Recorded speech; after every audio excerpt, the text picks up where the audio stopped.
আসসালামু আলাইকুম। আজকে সকালে খুব ঝুম বৃষ্টি হচ্ছিল, দেখে মনটা ভালো হয়ে গেল।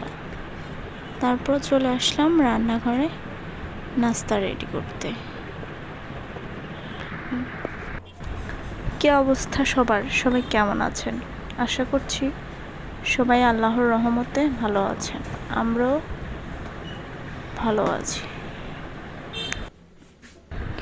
কিছু পরোটা রেডি করে নিলাম, কিছু এখন সেঁকে নিব বানিয়ে, আর কিছু বক্সে রেখে দিচ্ছি।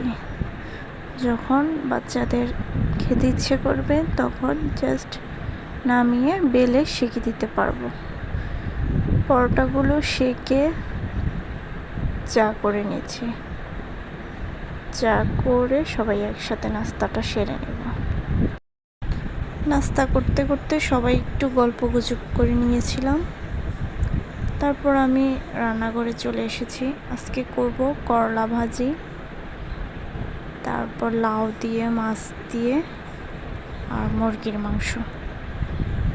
করলাগুলোকে ভালোভাবে সুন্দর করে ধুয়ে কেটে নিয়েছি। কেটে ভালোভাবে ভাজা ভাজা করে তারপর ভাজি করে নিয়েছি। উপরে একটু ধনে পাতা দিয়ে নিয়েছি যাতে ফ্লেভার আসে আর দেখতেও একটু সুন্দর হয়।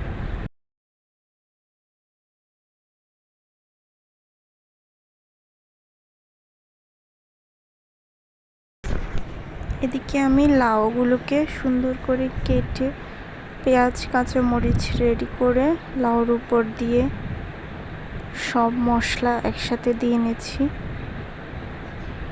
সব একসাথে বসিয়ে দিই। লাউয়ের ক্ষেত্রে আমি হলুদটা তো দেই, মরিচটা স্কিপ করে কাঁচামরিচ দেই। সব মশলা একসাথে দিয়ে মেখে নেব। কাঁচা তেল দিয়ে একটা রুই মাছের মাথা ভালোভাবে ধুয়ে একসাথে বসিয়ে দেব লাউগুলো। এভাবে লাউ রান্না করলে সময়টা অনেক কম লাগে, আবার লাউটা অনেক মজা হয়। আপনারা কারা কারা এইভাবে রান্না করেন একটু জানা।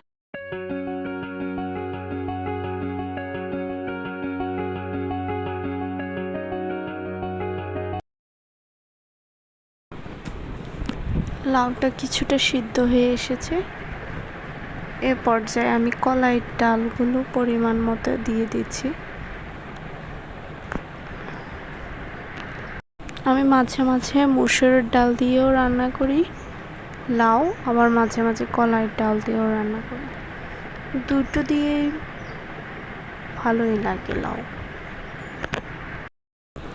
মুরগির মাংসগুলোকে ভালোভাবে ভেজে মশলা কষিয়ে মুরগির মাংসগুলোকে দিয়ে দিয়েছি কষানোর জন্য, আর সাথে কিছু লাউও দিব।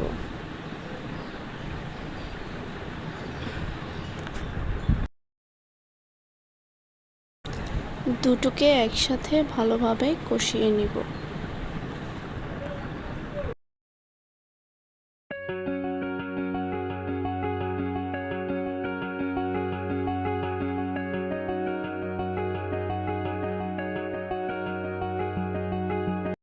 আমরা যারা গৃহিণীরা আছি, রান্না বান্না করার আগে যদি সব কিছু সুন্দরভাবে পরিপাটিভাবে গুছিয়ে নিতে পারি, রান্নার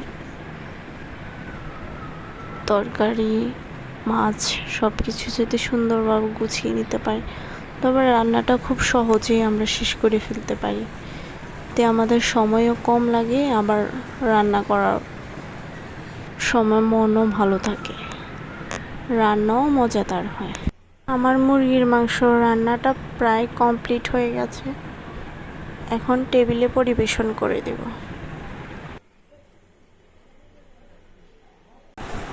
আজকে বিকেলের নাস্তায় রেডি করছি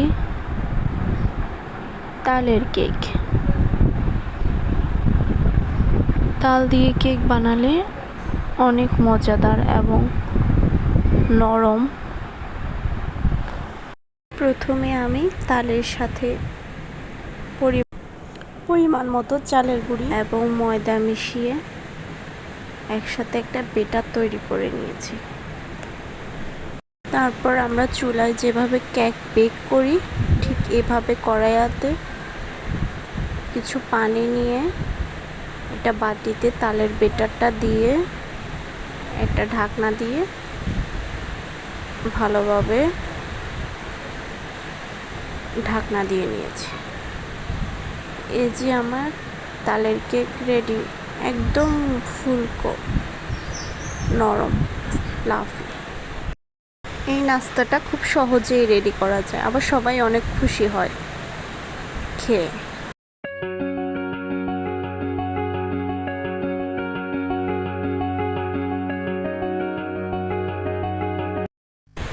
আজকের আবহাওয়াটা খুব সুন্দর, তাই বিকেলে বাসার পাশে একটা দিঘি আছে, ওটার কাছে ঘুরতে এলাম সবাই মিলে। দিঘির পাশে বিকেলবেলা বসে থাকতে বেশ ভালোই লাগে, মনটা ভালো হয়ে যায়, চোখ জুড়িয়ে যায়। আমরা শহরে যারা থাকি তাদের লাইফটা একরকম যান্ত্রিক হয়ে গেছে দিন দিন, সারাক্ষণ কাজে ব্যস্ততায় দিন কাটে। বাচ্চাদের তেমন আমাদের ছোটবেলার মতো সময় কাটানো হয় না, খুব বোর হয় তারা। বাসায় যাওয়ার আগে কিছু খরচ ছিল, সেগুলো করে নিলাম। সবাই ভালো থাকবেন। আসসালামু আলাইকুম।